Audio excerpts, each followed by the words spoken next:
Welcome again. We are continuing our discussion of the Shulchan Aruch, um, and we're reading an article from My Jewish Learning. I have another article that actually somebody found during Torah study about the author, Joseph Caro, and that might be worth taking a quick look at. And then I found some passages. I think it's just kind of interesting to read it about a subject which I think many people will wonder about, which is what does it mean when the Torah says, honor your father and your mother? That's a very nice general statement. So what does Jewish law specifically have to say about honoring your father and your mother? And I think you'll be surprised. Of course, this commentary is 500-600 years old, or this code of law, I should say, not a commentary, is quite old. So it's not going to sound up to date at all. But I will just, by way of introduction, I'll just remind you that there's a fair amount of Jewish law in the Torah. We count, as you know, 613 commandments in the Torah. And then that gets fleshed out in the Talmud because, as I always point out, I would say ad nauseum, that the Judaism that we practice is not the Judaism of Torah and Bible, but the Judaism of the Talmud. The roots are in the Torah and the Bible, but the expression is in the Talmud. So the whole idea of prayer and doing mitzvot and so on, you just won't find those in the Bible. My favorite example of that is there is not a single mention in the Hebrew Bible of people getting together to pray anywhere, not in a synagogue, not in a church, not in a mosque. So all of that is Talmudic. So in the Talmud, there's a lot of discussion of laws, and there's arguments back and forth, and they are scattered, and they are wandering, and they are sketchy. So if you were to want to look up a law in the Talmud, it would not have the benefit of the kind of thing we were talking about earlier, or when you wouldn't have an index anywhere. So you would have to go to a Talmud scholar who would know that this question is discussed in, let's say, Tractate Shabbat on page 43a. And then you'd have to have a copy of the Talmud, and the Talmud is pretty extensive. And of course, before Gutenberg, it was all handwritten. So it was not so easy for the average town to have a Talmud scholar available to it. So fairly early on, people started writing codes of law where they would have a scholar who is knowledgeable in Jewish law and just write down the laws rather than speculating and reporting all the arguments back and forth and so on. And it would be fairly well organized. And the Shulchan Aruch is a very important code of law. And my own theory is that one of the reasons it's so important is that it was written shortly before the invention of movable type. So every town could have a copy of the Shulchan Aruch, and it's organized by the kinds of laws that we deal with every day. So that's why it becomes so very important. Alan. You described the post-biblical period as the Talmud that we are, but is that interchangeable with the word rabbinic Judaism Yes. as opposed to biblical? Yes. So rabbinic Judaism is Talmud Judaism. Isn't any other stuff that is not in the Talmud that would be considered rabbinic Judaism? Well, I don't know with precise definition, because when they talk about the rabbis, and sometimes there's an abbreviation, you may see it from time to time, called Chazal, and that is an abbreviation for Chachmenu Zichronam Lebracha. Our sages, may their memory be a blessing. Basically, these are the rabbis that put together the Talmud.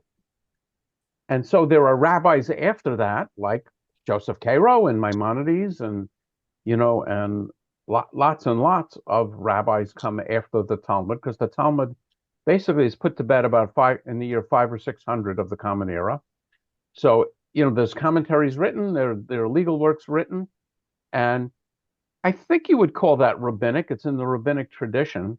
But typically, when we talk about the rabbis, we don't mean me and my buddies. We mean the people that lived during the Mishnaic and Talmudic era. I just wondered. I mean, because I don't know all these pieces like Gemara and all that, but I thought there were more than just the Talmud. Plus, I'll throw in the Talmud we tend to refer to as the Babylonian Talmud, right? But there is a Jerusalem Talmud Yes, also there. Yeah. yes. So there's the Babylonian Talmud, or what's called the Bavel, and the Jerusalem Talmud, which is called the Yerushalmi.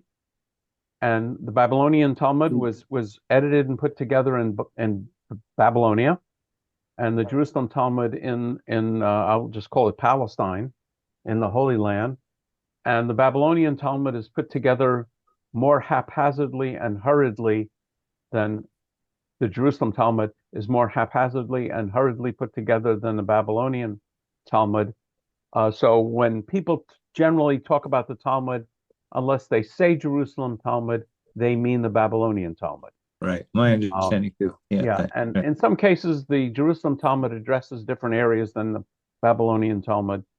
Um, but once they are put together, you have lots and lots of commentaries. And then what we're really getting into are codes of law, which are not commentaries. A commentary would be written kind of page by page. And if you look at a page of Talmud, in the borders are different commentaries, most notably Rashi's commentary. My one, if I can add, my one example that I think I have from the Jerusalem Talmud that I learned is that there are five questions in the discussion of the that we think of as four questions in the Seder. Yeah, so I haven't looked at the Jerusalem Talmud on the Seder, but the questions in the Babylonian Talmud, may even be in the Mishnah, are different questions. There are four questions, but they're different questions Okay. than what we now use because they were really focused at a time when we were still doing animal sacrifices. Erwin. I would like to ask you, how do you think that the great court, the Sanhedrins, felt that individual was writing the laws of about what from the Torah, not were they involved with writing I'm the not aware that I'm not aware of the Sanhedrin playing any role in writing legal codes. In fact, my but suspicion is they were the court, no? The Sanhedrins were the the court. Sanhedrin was a court, and so it dealt with particular cases. It didn't deal with writing a code of law. So the codes of law were written by individuals. Well, that's what I'm asking. It Yes. how do they felt about that I don't know. You have to go individuals? back and ask them. I don't think I thought that you have a direct line. yeah, yeah, but since I don't have, that's going to be 6G, so and we'll be able to get a direct line to the Sanhedrin. So I'm waiting for Jerry to hook us up with that. Yeah, but it's an important point that it brings up, and that is Jewish law is written by individuals. These codes of laws and decisions in tradition. Today we have committees dealing with them, but if you go back, a question would arise, and the local rabbi wouldn't know the answer, so he would submit it to either a regional rabbi who might not know the answer, so they would submit it to a recognized scholar who would then study all of these texts and come up with an answer. And as part of this process, you have a number of people. Sort of my memory is there must be three or four, maybe five of these codes of law. The best known ones are the Mishnah Torah written by Maimonides and the Shulchan Aruch written by Joseph Caro. But we're going to see, we will see references to one called the Arba Turim, which means the four columns, and other codes of law. But they were written by individuals sort of as a service to the community. And for example, as we'll see, when Joseph Caro writes the Shulchan Aruch, It's a code of law for Sephardic Jews. So the Ashkenazi Jews are not very happy because although they like the idea of a code of law, they want one that reflects Ashkenazi practice. So you have another scholar who writes what is called the mappa, the tablecloth to the Shulchan Aruch, which means set table, which has commentaries from the Ashkenazi tradition. But it's individuals. They don't go to like Congress. I mean, it's a great question. They don't go to any sort of governing body to come up with the laws. It's individual rabbis doing these studies. I think it's an important question. Okay, having done all that introduction, let me jump to the text. And again, we started reading this last week, and now I have lost. This makes me crazy. Oh, there you are. Okay. Okay, so I presume you can see the text, yes? Okay, good. So would someone like to read Caro and mysticism?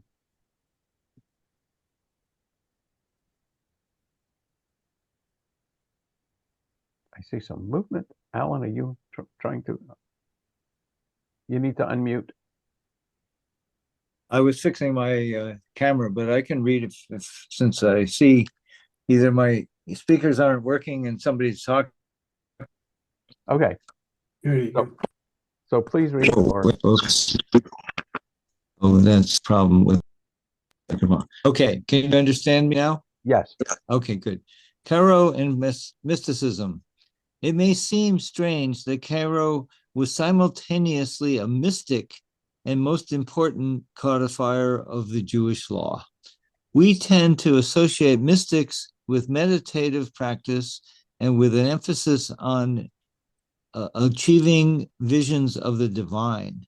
When we imagine a medieval legal scholar, we might conjure up an image of a very serious man who spends his days bent over a set of musty books. However, within the context of the mystical circle of Svat, Caro's double identity makes sense. Yeah, so I'll make just a comment here, and that is that as I understand Kabbalah, Kabbalah begins with deep observance of Jewish law, and then wants to go deeper and deeper. So, I think about people I know who describe themselves as spiritual and mystics. And now I'm not thinking of Kabbalists, but just general people. And I don't think of those people as people that would spend a lot of time studying legal codes and law books. They would want to do meditative work and write poetry and sing songs and chant and so on. But as I understand Kabbalah, this actually makes sense because to be a mystic means to be closer and closer to God. In Kabbalah, it's called devekut, which actually comes from the same root word as the word for glue, which means to adhere to God. Yeah. And the basic method of adhering to God is to be more and more observant and to take your observance even deeper. So I think that's why they're asserting that this makes sense. Okay, Isaac. Alan, you want to continue with Isaac Luria? Right. For Isaac Luria and his school, the goal of religious observance was to reunite the parts of the divine being that had been scattered as a result of human disobedience. This process, known as tikkun, fixing, requires first and foremost the practice of mitzvot. Luria and his followers believed that the performance of each mitzvah hoped in some way to unify the various aspects of God. The composition of the compendium of Jewish law would thus help Jews to participate in this tikkun. Yes, and so Luria has this beautiful mythology and description of creation, which involves the shattering of the vessels and spreading out these sparks of divine sense. Right. And the idea, and if you're asking me to make sense of this, it's not so easy to make sense of, but the idea that when when a Jew does a mitzvah, a little bit of the universe is healed. So therefore, I think we've talked about this. If you're walking on the streets in Israel somewhere, and you're a guy, and a chassid walks up to you and wants to put tefillin on you, you might think it's just kind of silly because you're not going to start putting on tefillin. But just that one act of putting on tefillin will heal a little bit of the universe. And for a woman, the same Chabadnik may, want to make sure that you're lighting Shabbat candles. So give you a set of candles to light. So once again, it's important to know what Jewish law is, because every time a Jew follows Jewish law, a little bit of the universe is healed, and the fractured nature of God takes a tiny step toward unity. That's what I heard. Okay, we'll continue for the most part. For the most part, Caro's mystical leanings have little effect on his legal decisions. In some instances, however, Caro does explain a particular law with reference to a mystical teaching. Okay. Commentaries on the Shulchan Aruch. When Caro published the Beit Yosef, Rabbi Moshe Isserles, known as the Rima, an Ashkenazi legal scholar, responded with his own commentary on this is the one you were referring to earlier, on the Arba'a Turum. Arba'a Turim. Okay, called Darchei Moshe, the ways of Moses. Darchei Moshe.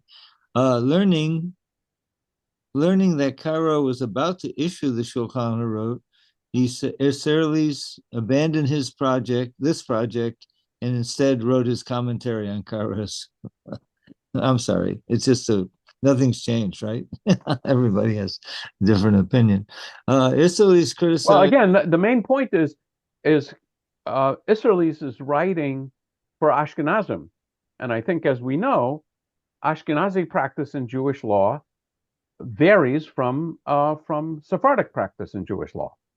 And so the Caro's work was, let's just read the next paragraph. It's going to explain. Okay.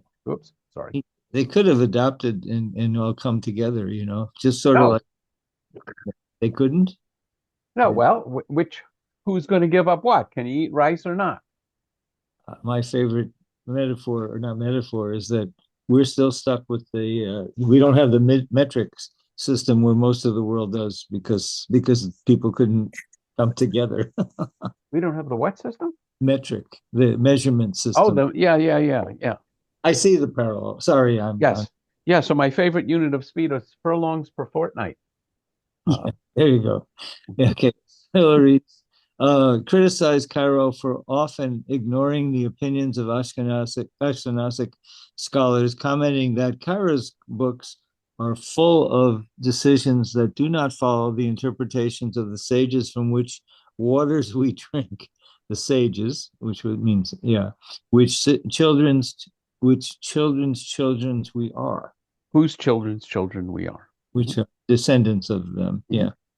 It has become a familiar joke that every time a person claims to have the last word on Judaism, who claims that? Anyway, multiple commentators appear to challenge this assertion. Famously, Maimonides had the chutzpah. You see the asterisk for some readers, I guess. No. The chutzpah takes you to, if we're reading this online, it takes you to an article on My Jewish Learning on chutzpah. It's a link. It's okay. I think we all on this conference kind of get the idea without that. To claim that a person could read the written Torah and then the Mishnah Torah, and from them know the oral Torah and have no need to read another book. So this series of references, which I was alluding to when I asked whether there were things other than the Talmud, for this purpose, this is what my question was, right? These pieces that are described in this one sentence, right? The Mishnah Torah. So the Mishnah Torah is a legal code. And So I don't know. that's not considered part of the Talmud? It's not definitely not part of the Talmud. I see. All right. The Mishnah is part of the Talmud, but it's a different Mishnah. It Oh, only took me about 5 years to figure this out. okay, we'll catch up actually. Okay.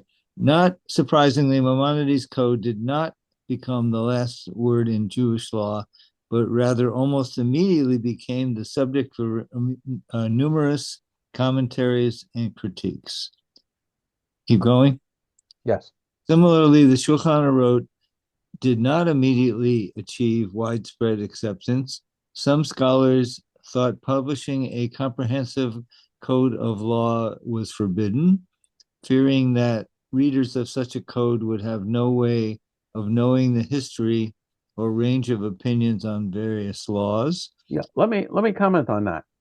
When you study Talmud, you go through the arguments. Let's say they're trying to come up with a particular law, on things as day to day. I remember discussing this, with Rabbi Lisa Bach brought up this material.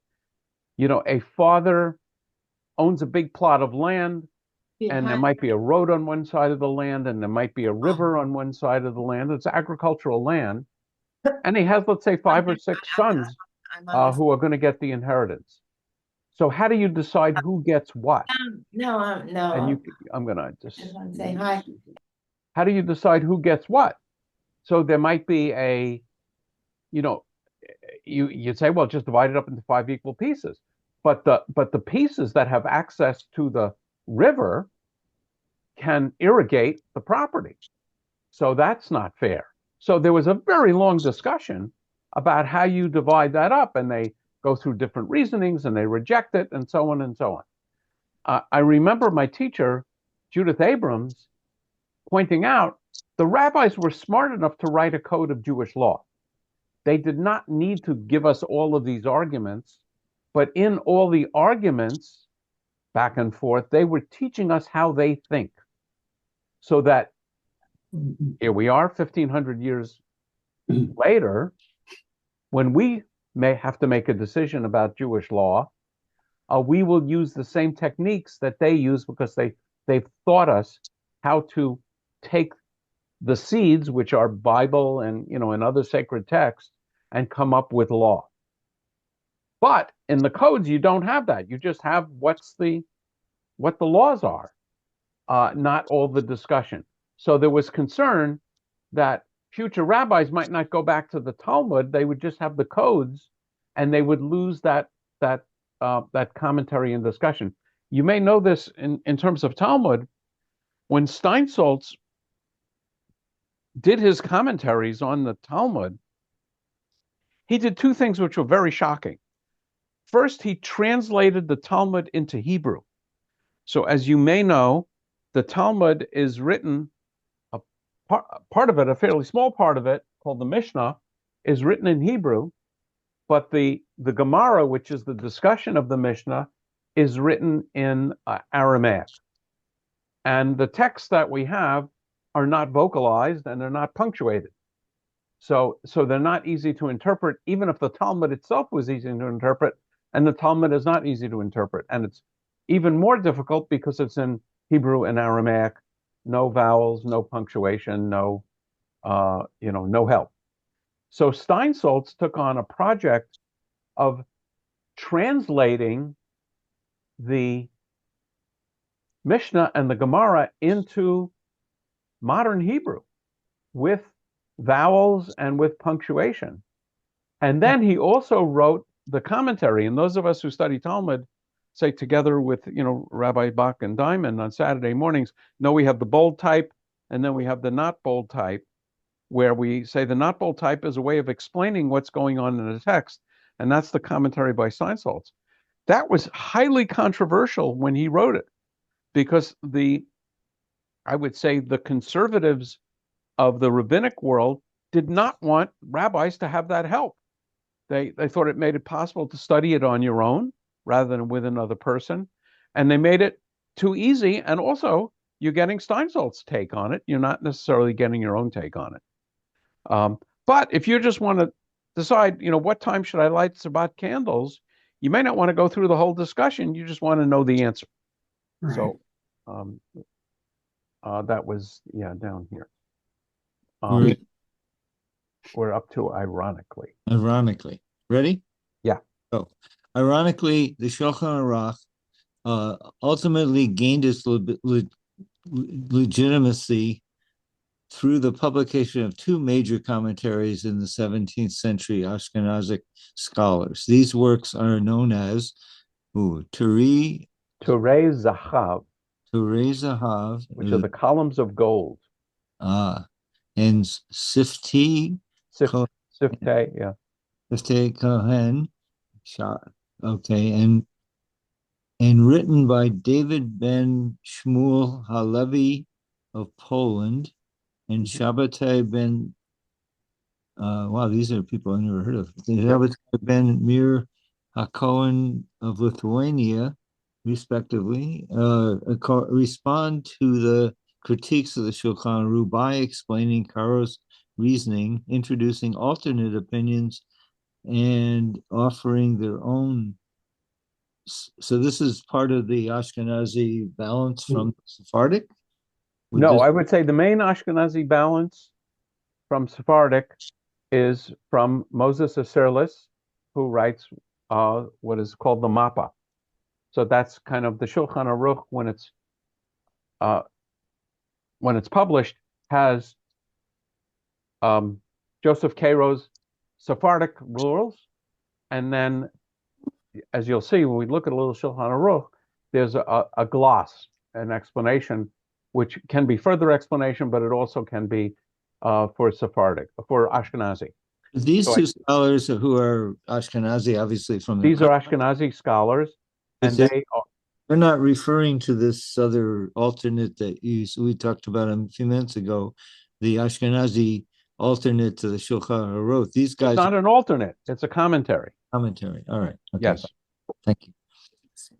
In treating the Shulchan Aruch as an independent work worthy of commentary of its own, rather than as the poor cousin of the more extensive Bet Yosef, these two scholars secured the place of the Shulchan Aruch as the authoritative code for generations to come. The best known later commentary on the Shulchan Aruch is the 19th century Mishnah Bruria, written by Israel ben Kogan, which includes explanations and a connection of later opinions on the oral Hayim section of the code. The 19th century also saw a number of attempts to abridge the Shulchan Aruch, the most famous of which is Shlomo Gansfried's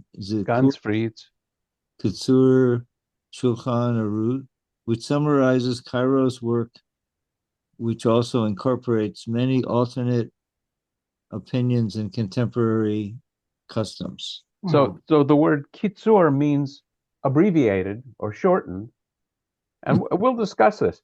I think I may just do a little discussion of the kitzur Shulchan Aruch. The Shulchan Aruch is fairly voluminous, and my understanding, although I really should do the research first, is that what Shlomo Gansfried did was to take those parts of the Shulchan Aruch that the average person is more interested in needing. And when I went to to rabbinical school, that was the only text you could find in English. Although I've had one. It's been translated in English for quite some time. My question: this is a fairly broad, comprehensive thing, which is for me a little hard to follow. But my question for you, Rabbi, is: are all of these things covered in your rabbinic coursework? These different dimensions of that we just covered in the last couple of paragraphs. So I think I'm pretty sure I took a course called Codes, which are legal codes, and what we would have done would be to basically study what the different codes are and what they did and did not do. Certainly in the Reform Seminary, we don't spend a huge amount of time worrying about the details, particularly of ritual Jewish law. So, for example, if I were a Chabad rabbi, I would be very knowledgeable about things like kashrut and how to kosher a, a kitchen. I would be very knowledgeable about the laws of marital purity, and what the responsibility of a husband and a wife would be. These are areas I am not particularly knowledgeable about. So I would say I very much recollect even a teacher that taught those codes, that we studied these codes, but just kind of what I'm supplying now, that they were written in this time and kind of what they added. But we didn't actually spend a huge amount of time, or I can't remember any time, actually reading the codes and worrying about the details of Jewish law.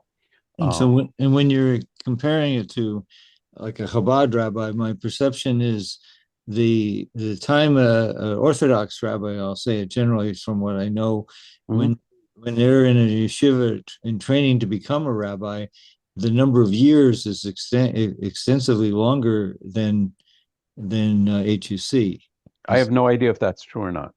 Okay. I had an Orthodox rabbi make that point to Okay. not to dismiss Reform Judaism, just that the emphasis on the Talmud, the way they study it, is much more limited than the way we do. We Reform. The emphasis is more limited. I would say the emphasis is broad. In time. I mean, in time. And also, they will actually sit and struggle with texts in the original. And by and large, we didn't, though I took a class in Talmud, and we would read pages of Talmud, from the unvocalized text. And, in the Reform world, we would spend classes on things like counseling people. People come to you with problems, and how do you handle that? There would be a lot of what I would call practical rabbinics. How do you do a funeral? How do you conduct a wedding? I can imagine these days, how do you do Zoom calls? Baruch, yeah, you have your hand up. Yeah, I'm having some connections here between what went on back then when these names are read and what happens in the later time when people react to them. And I came up with several different analogies.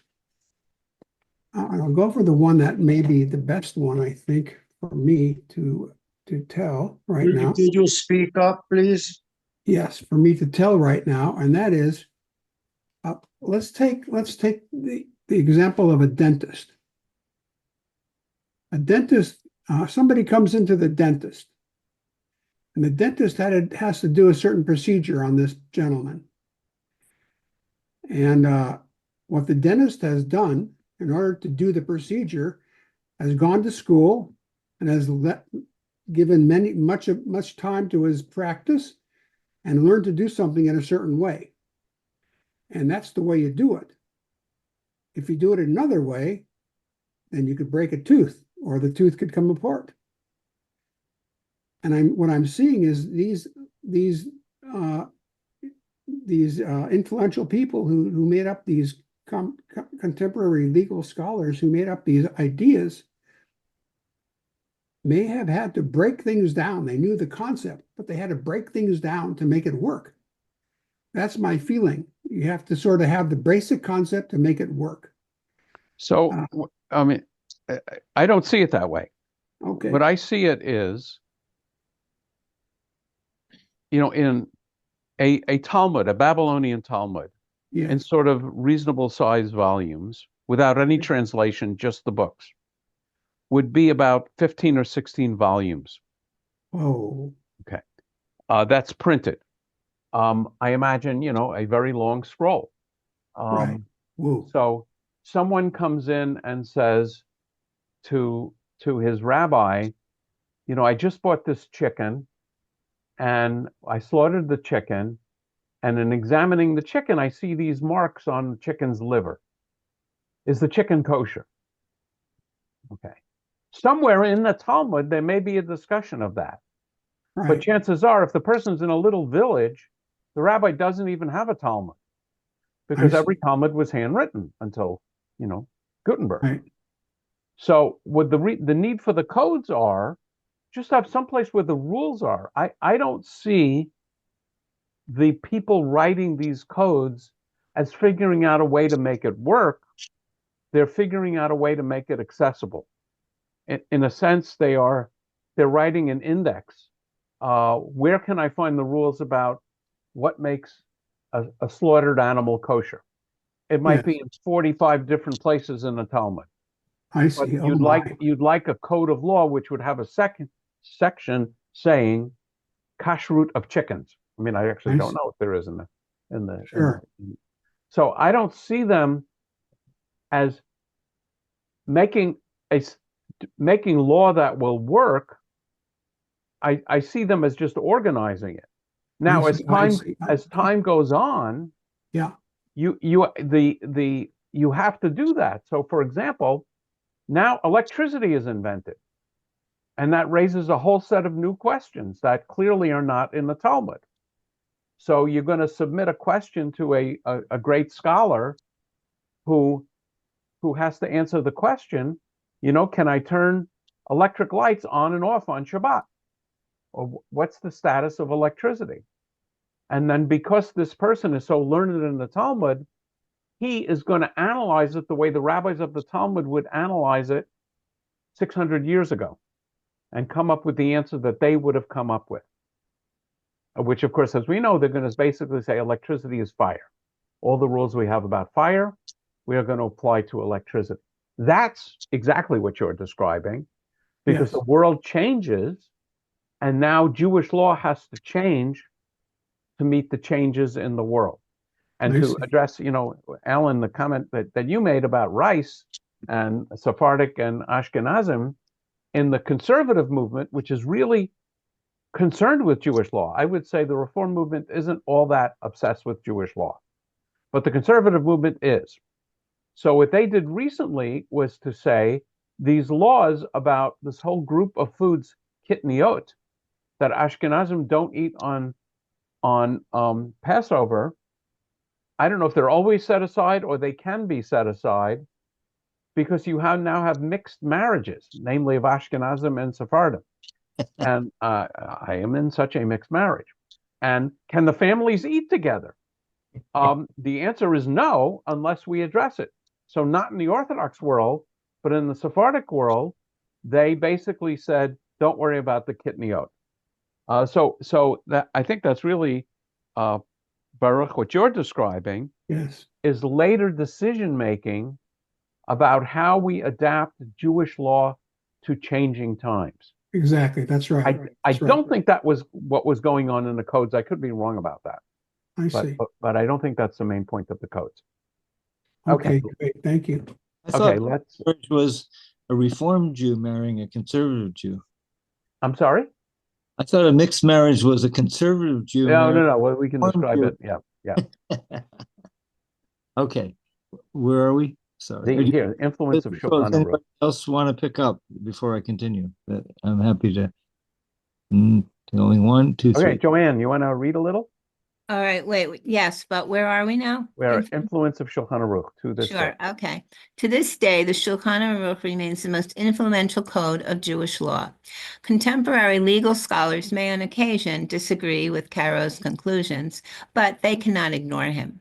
The proliferation of commentaries on the Shulchan Aruch have only solidified its central position in the canon. Almost 500 years after Caro produced a work intended primarily for those unable to study more complex legal works, his code has become the primary textbook for most traditional schools and yeshivas.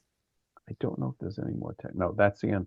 So I think I mentioned in some places you will hear an observant Jew described as a Shulchan Aruch Jew or a Torah Jew. I'm going to put up a small article from my Jewish learning. Actually, it's not so small. It's about Joseph Caro. And let's read a little bit of this. I don't think we're going to read the whole thing. Okay. And I think next week we'll actually look at some sections of the Shulchan Aruch. We'll have some time to prepare that. All right. That'd be Joseph Caro was an outstanding lawyer and mystic. Caro was probably born in Toledo, but after the expulsion of the Jews from Spain in 1492, his family settled in Turkey, where Caro lived for around 40 years, acquiring a great reputation as an authority on Jewish law. In 1536, he left Turkey for Safed, serving there until his death as a rabbi and head of a yeshiva.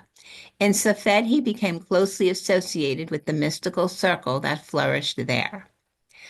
Caro wrote a commentary entitled Kesef Mishnah to Maimonides' Code and another commentary, his greatest work on the Torah of Jacob ben Asher, to which he gave the title Ben Yosef, House of Joseph. Bet Yosef.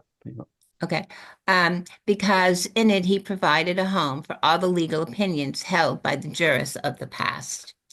In his introduction to Bet Yosef, Caro remarks he was moved to compile it because there was so much uncertainty about the actual law in practice, each Jewish community seeming to have its own Torah. The Torah, he thought, is the best starting point for the task he had set himself, since in this work, too many different opinions are recorded. But Caro seeks to go further than the Torah in an analysis of the law as it develops from Talmudic times down to his own day. The Bet Yosef is probably the keenest work of legal analysis in the history of Jewish law. Caro recorded the decisions in every branch of practical law at which he had arrived in his digest, the Shulchan Aruch, which together with the glosses of Isserles became the standard code for all Orthodox Jews. Moses was a Polish rabbi who authored several works on Jewish law. His claim to fame, however, was his glosses to Caro's Shulchan Aruch. Caro meant to provide a clear ruling on all matters of halakha.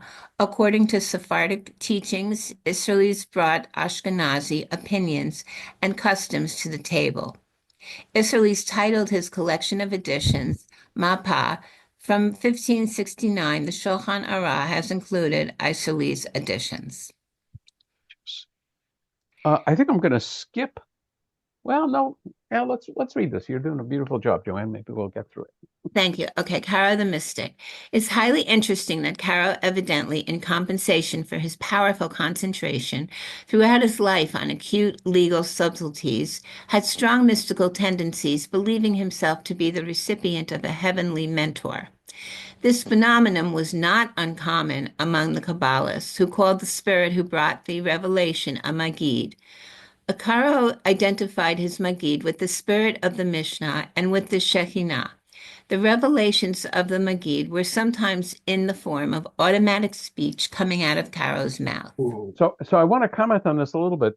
Magid, same root in Hebrew as Haggadah, or it means telling. And a storyteller is called in modern Hebrew is called a Magid. And Caro thought he was connecting with God, the Shekhinah, through a Magid, through an intermediary. And I remember studying, I don't know if any of you know a rabbi named Richard Litvak. He was a rabbi in I'm not remembering the town.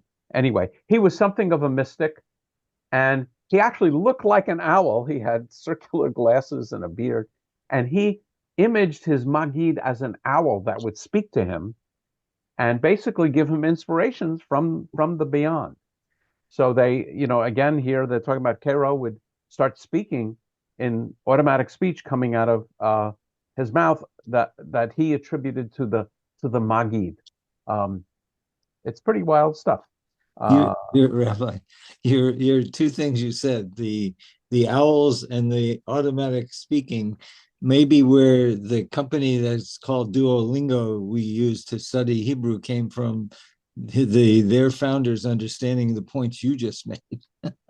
Do they use an owl as a symbol? Yeah, okay, icon, and you get these reminders of these little owls if you and that's all right. Yeah, it's a very interesting idea that God is speaking to me and giving me insights. Okay, Solomon Alkabetz, author of the Sabbath hymn Lekadodi, sent an eyewitness account of Caro's visitation in a letter from Safed to the Mystic Brotherhood in Salonika. Here, Alkabetz states that during a mystic vigil on the eve of the festival of Shavuot, the companion heard a voice speaking out of Caro's mouth. It was a loud voice with letters clearly enunciated. All the companions heard the voice, but were unable to understand what was said. It was an exceedingly pleasant voice, becoming increasingly strong. We all fell upon our faces, and none of us had any spirit left in him because of our great dread and awe. Alkabetz then records what the voice said, evidently able to decipher the message. Wow. Caro kept a mystical diary for around 40 years in which he recorded the Maggid's revelations. This work, entitled Maggid Mesharim, Teller of Upright Words, was first published in Amsterdam in 1704. The letter of Alkabetz is printed as an introduction to the work. Followers of the Haskalah embarrassed the one of their heroes with his keen, logical mind should have kept a mystical diary, denied that Caro was the author of the Maggid Mesharim, but its authenticity had been demonstrated beyond doubt. So the Haskalah is kind of the scientific, rational explanation of Judaism, which I think is, more in the 1700s.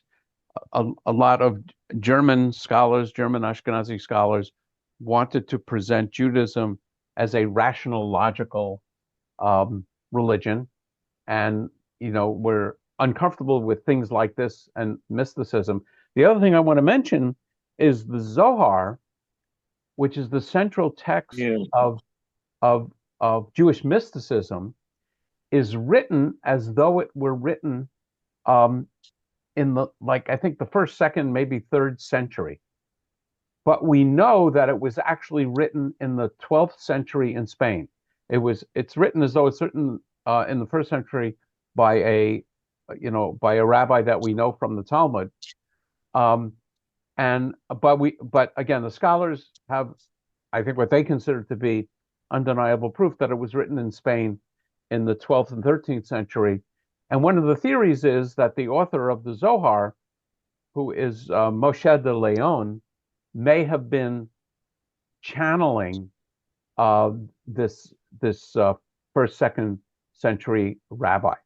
So this idea of channeling a spirit from beyond. I mean, if you ask your Chabad rabbi who wrote the Zohar, he would not say Moshe de Leon in the 12th or 2nd century. It was Shimon Bar Yochai in 1,000 years before this. Students of religious psychology have found rich material for their investigations in the Maggid Mesharim. Among other things, then in its non-mystical sections, the work falls short of Caro's own acute reasoning. As Rabbi Zevi Ashkenazi served in Vilna, Budapest, Sarajevo, Amsterdam, London, and Lemberg was reported to have said, Caro was a far greater scholar than his Maggid. Another fascinating feature of the Maggid Mesharim is the manner in which the Maggid addresses Caro, rebuking him for his shortcomings and holding out to him promise of his future greatness and assuring him that one day he would be worthy of suffering martyrdom for his religion. Whatever one is to make of Caro's mystical activities, the lie is given to the notion that legalism in religion is incompatible with the mystical approach. Ah, okay, that's that article, and it's just about close to 8 o'clock. So I think next time we'll actually start taking a look at some topics in the Shulchan Aruch, and the one I found, and we can start taking a look at next time, has to do with what honor parents are due. Anybody have any other ideas about what we should look at? This actually is a good thing too. What other elements of Judaism? Go ahead, Alan. What about the roles of men and women? For example, what's going through my mind is the tradition that women light the Shabbat candles and they don't. Don't. And I mean, you can narrow it down, but women, the roles of women and men. Yeah, and in particular, I guess I would think that we might want to look at. My understanding is women are exempt from time-bound positive commandments. Good point. But I don't know where that comes from. And I presume that's addressed in the Shulchan Aruch, but I have no idea. I've never actually studied it. Because us cynics, we tend to find the patriarch negative part of some of the stuff, right? You describe it the way I understand it. It's said in a positive way about the role of women, but Yeah, so there's kind of two tasks. First, stating what the law is. I would say there's one whole set of tasks. One is stating what the law is and how we apply it in common cases. So, I mean, on one level, women are exempt from putting on a talit, they're exempt from putting on tefillin, they're exempt from daily prayer. Now, I don't know if the Shulchan Aruch addresses the question, if a woman is exempt from this obligation, may she nevertheless fulfill it? like reading from the Torah or some of those things, if that's in the synagogue. Yes, so that would be, and the issue there in the synagogue is not her own personal reading, but does her reading discharge the obligation to publicly read from Torah in a Shabbat service or in a, So understanding in a constructive way rather than a cynical way. Well, no. I'm just saying first understanding Right. what the law is and the reasoning behind it, and then deciding whether or not we should object to it on other grounds. So I would say, in some ways that's the role of reform responsa. So it might be interesting to look at reform responsa and how we did away with or got around these rules. Erwin. Yeah. So if there is a man who declares himself gay and he thinks that he is a woman and he is Hold on a second. bringing Those are up two different things. no. Okay, and he's bringing up a child. Is he exempt from putting I don't on know. talit or tefillin? I don't know. But in Judaism, I think there are 5 or 6 different genders that are recognized. Basically, a person who's predominantly male, but may not have fully developed male genitalia, and a woman, and so there's all kinds of discussion. So my guess is that's actually discussed in the sources, and I don't know what the rabbis do with it. But since in Reform Judaism, I would say by and large, we don't place any special privileges or restrictions on a male or a female, that we wouldn't apply those restrictions in the case of someone who is transsexual, who may have been born in one gender and either considers him or herself the other gender and may have even had surgical interventions. So I don't know what my Chabad colleague would say, but I'm pretty sure I'm certain I know what my Reform colleagues would say. And I would say Reform Judaism is bending over backward to accommodate people who have different images of their own sexuality. So, for example, one of the problems is that Hebrew is such a gendered language. So when a child attains the age of 13, is he a bar mitzvah or a bat mitzvah? It seems pretty obvious, but if the child rejects the idea of his own gender, what the Reform movement have started saying is he might be a beit mitzvah, which means the house of mitzvah, or when someone converts to become Jewish, they take a Hebrew name, let's say Moshe, and then their lineage often is Moshe ben Avraham v'Sarah, Moses, the son of Abraham and Sarah. But then you have to decide whether it's Moshe ben Avraham v'Sarah or bat Avraham v'Sarah. And so what we've done, and I've done this in conversions on certificates, we would say Moshe, although they might pick a name that is not so gender specific, they might pick a name and they would say Moshe mi beit Avraham v'Sarah, Moses from the house of Abraham and Sarah. So I would say Reform bends over backward to try and accommodate these things, and the other movements are not are often not quite Not so so liberal willing. on those things. Not so willing too, yeah. So, s- I don't know if that's helpful, Erwin. and well, I know I'm more confused than before. Oh, good. I've done my job.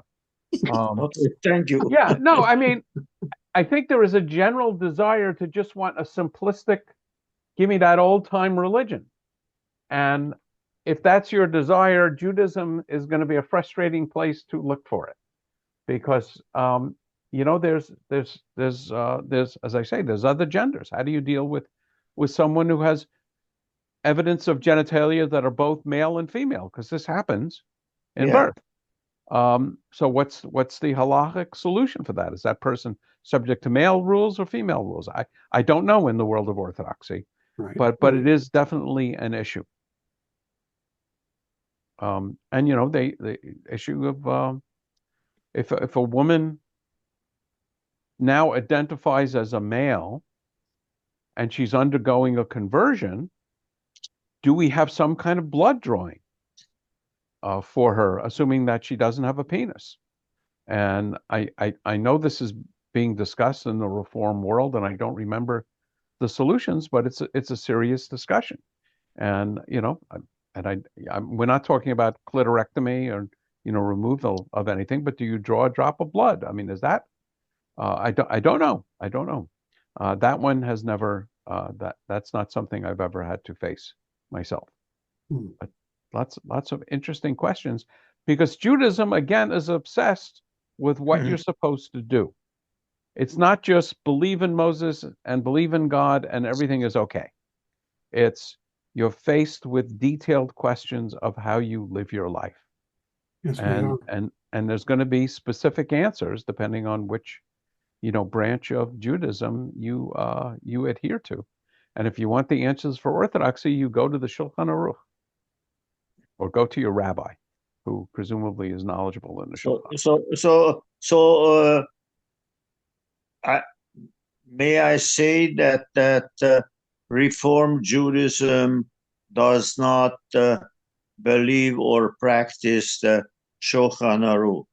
Yes, I would state it as Reform Judaism doesn't consider itself unquestioningly bound by the Shulchan Aruch. Isn't that same term applied to the halakha? Well, that's what the Shulchan Aruch is. It's a compendium of halakha. Although, oh, okay. I mean, my sense was it's not, but then the way the word that I associated with reform on halakha is it's not that it's not important or worth considering, it's just not binding.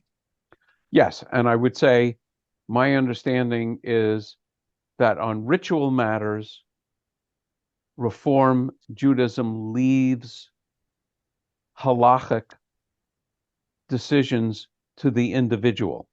Oh, yeah. Are you going to keep strictly kosher? That's something that's between you and God.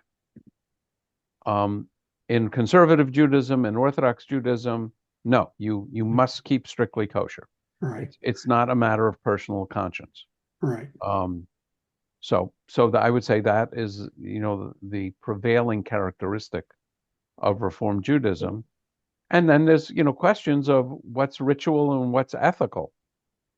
The boundary lines aren't always so clear. So, Rabbi, but I am again very confused because Saturday Torah study, we are studying all the laws, what men and women should not be doing. No, we're Okay, studying so the Torah laws.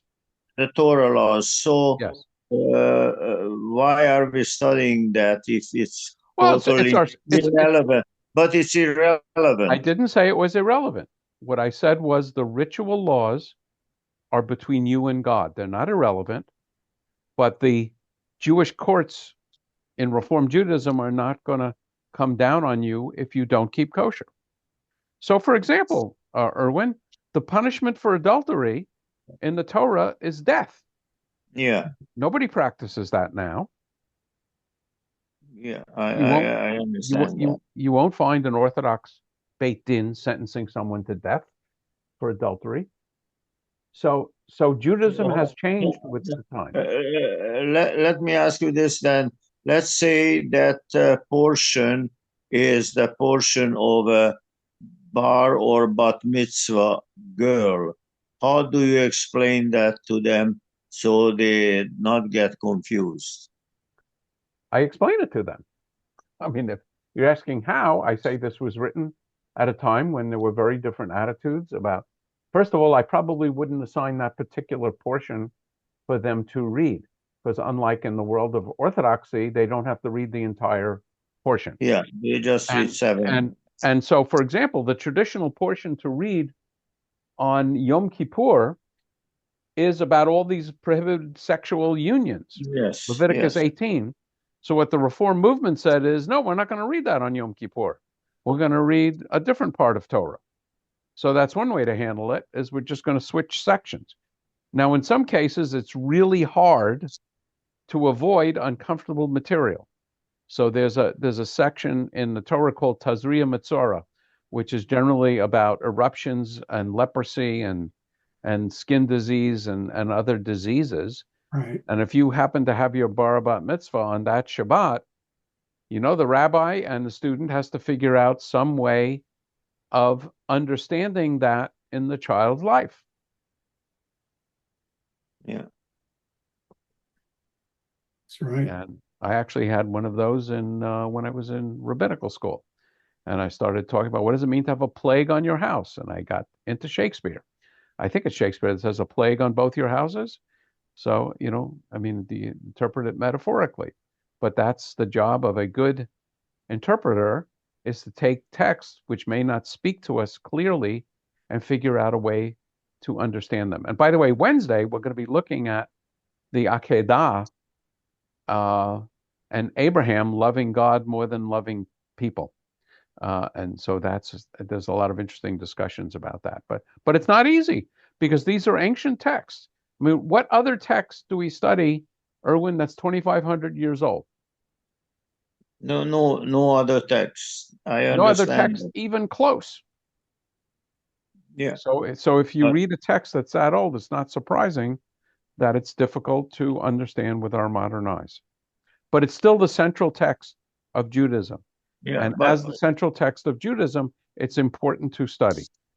yeah, but Rabbi, at this past how you call it, the high holidays, I was sitting in between two couples, one gay and one lesbian, and we were reading the portion, and I wondered when I looked at them, what are they thinking?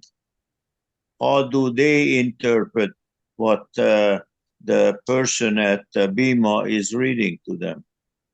Yeah, if you're talking about the prohibitions on Yes, homosexuality, yeah, yes. correct. And since that, for most of Jewish history, was the required reading on Yom Kippur, you can imagine the Yes. message that it sent to gay men. I mean, the Torah doesn't address the issue of gay women. No, absolutely not. So, but it's painful. Yes. That's what I was sitting next to these people, and I was thinking of myself, should I hold their hand to be more comfortable, or what should I do? It was Yeah. very, very uncomfortable for me too. Mhm. Yeah. Interesting. Okay. Well, thank you Right. all for coming. I hope you found this interesting, and we'll start actually digging into Shulchan Aruch next Monday. Toda rabba, Rabbi. Thank you. Thank you Okay. very much. Take care. Jerry, are you still there?